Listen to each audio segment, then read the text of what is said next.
Jim Ratcliffe was crystal clear. He says Ruben Amorim needs to demonstrate he's a great coach over 3 years. Crystal clear. And he was asked, well, what if the Glazers told him to sack Amorim? And he said, well, that's not going to happen.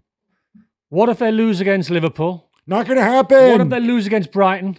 What if they lose against Forest and lose against Spurs? 3 years? Nope. He seems certain that the Glazers won't ask him. It's funny because even the way that's couched, it's like a reminder that, bro, it's not your club. It's the Glazers club. Yeah. And they will decide, not you. Yeah. If their shares and their stocks all fall. I see his point in wanting to back the coach and sticking to the system. And, it's been less than a year. He mentioned Mikel Arteta, didn't he? Sure. But at the same time, it's almost kind of slightly humiliating. I don't really think he knows what he's talking about when it comes to football, Gab. Business, making money, being a genius at what you do. When he talks about football, the more I hear Jim Ratcliffe speak, the more I think he doesn't know what he's talking about. He's got no idea. Why would you mention 3 years when you've got them games coming up, as I've just mentioned? Because he's going to look pretty silly if he's going to have to sack Ruben Amorim after them 4 games, because what if they lose all 4? Now, he's painted in a corner when times are tough. I think basically he doesn't want to sack Ruben Amorim because he's his man. He's his first appointment. That's basically what it is. He's trying to give him as much time as possible. I think there's a business case not to sack him too. It's less than a year. Simple as. I've done a worse job than Eric Ten Hag, but it's another story. Gab, who is Turki Al-Sheikh? Why are United fans so excited about his tweet in the last 24 hours? Well, you're Mr. Saudi. Yeah. You should know. I do know. You probably met Turki Al-Sheikh. I know him well. Head of the General Entertainment Authority. He's the guy that brings the boxing, the big sporting events, and so on to Saudi Arabia. He's got a hand in the Saudi Pro League as well. He put out a tweet, and nobody knows how to read this. Right. Not because it's in Arabic, because we all have that little translate function. He says, I'm going to quote this. Yep. The best news I heard today is that Manchester United is now in an advanced stage of completing a deal to sell to a new investor. I hope he's better than the previous owners. I don't know if it's April Fool's Day in Saudi. I don't know if he knows something. I don't know which previous owners he's talking about. He must know something. Is it Ratcliffe? Is he just having fun? I don't know. I'm assuming he doesn't drink, so probably not a drunk tweet. But it has set the world ablaze.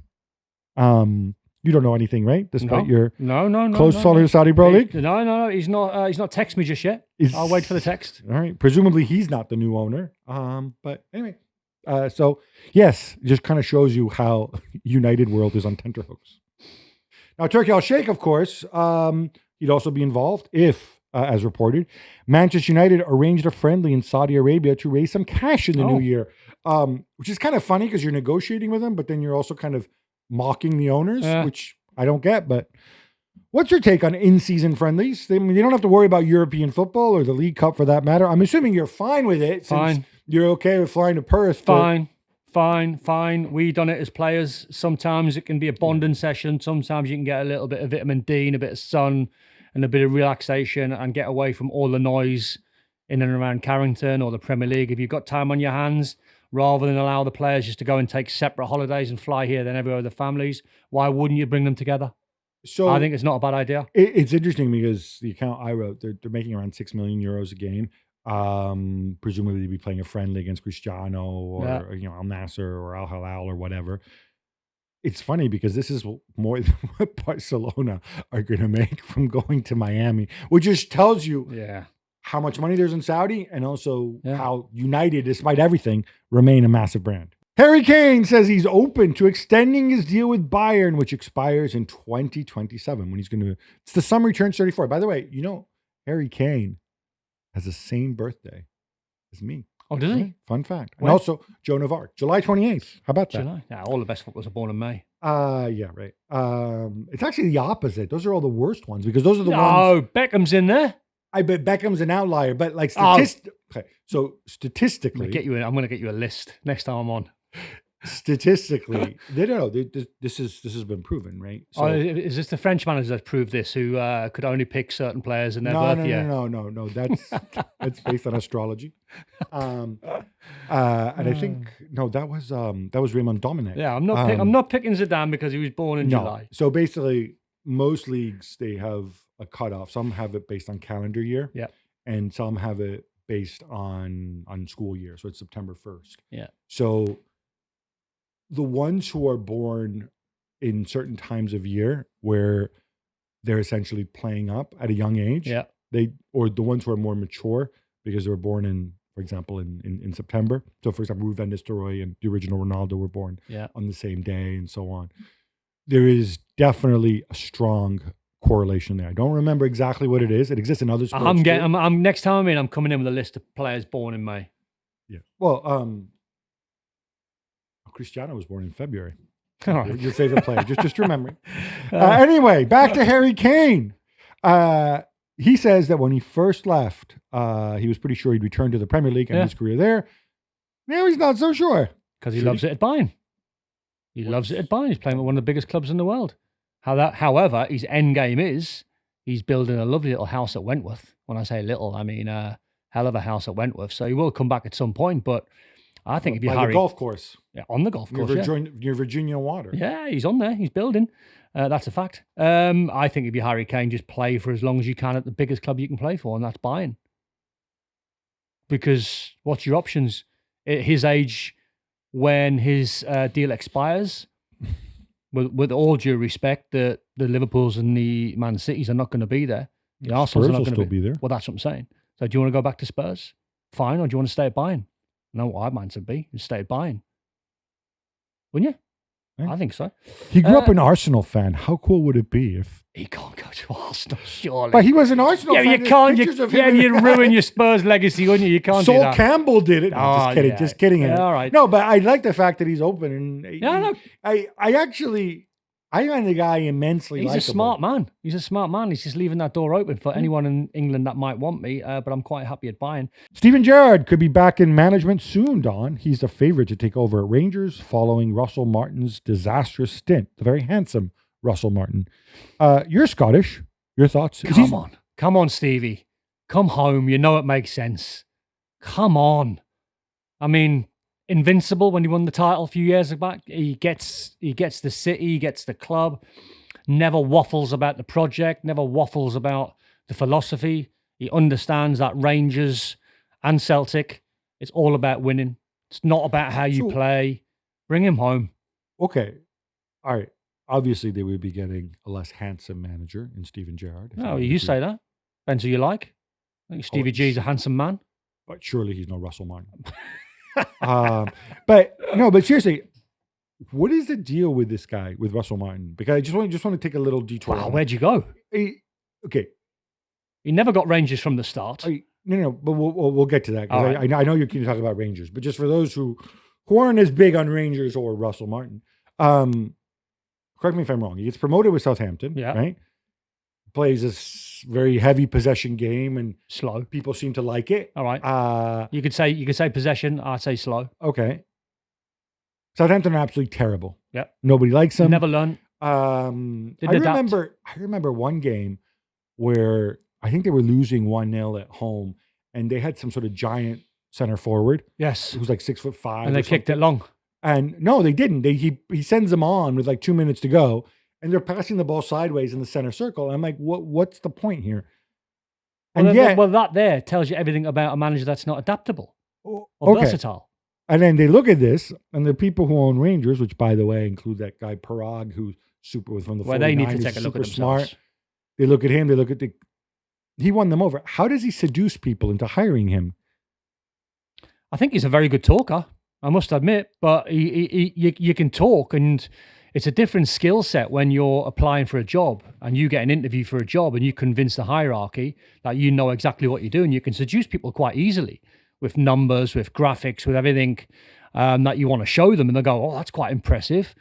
But that can get lost very quickly when you're talking about a game. And I'll take the Genk game for an example, because I watched it live and they got pumped in the first 45 minutes.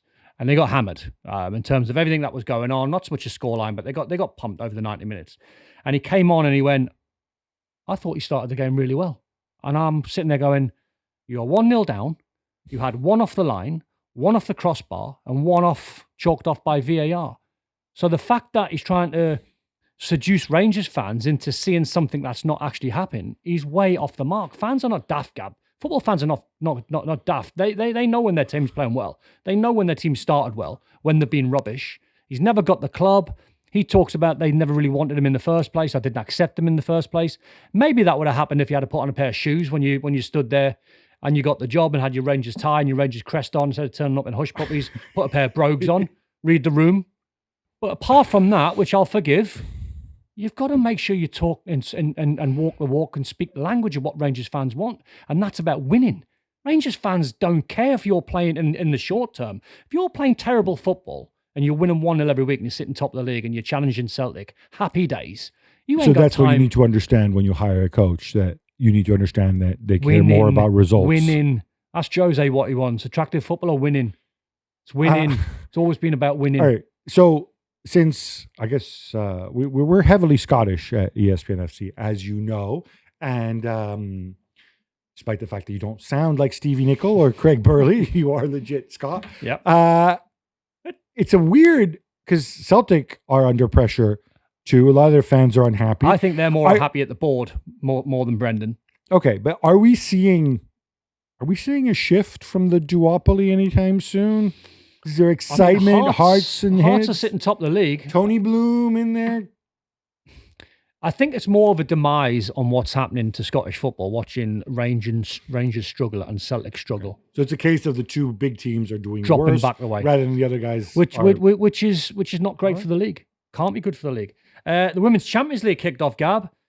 More woe for Arsenal. They lost at home to Lyon. Yeah, they obviously not doing great in the Women's Super League here. They let a 1-0 lead kind of fritter away against Lyon. Lyon, of course, who they beat in the Champions League semifinal last year. Some pretty bad defensive errors, trying to build from the back and whatnot.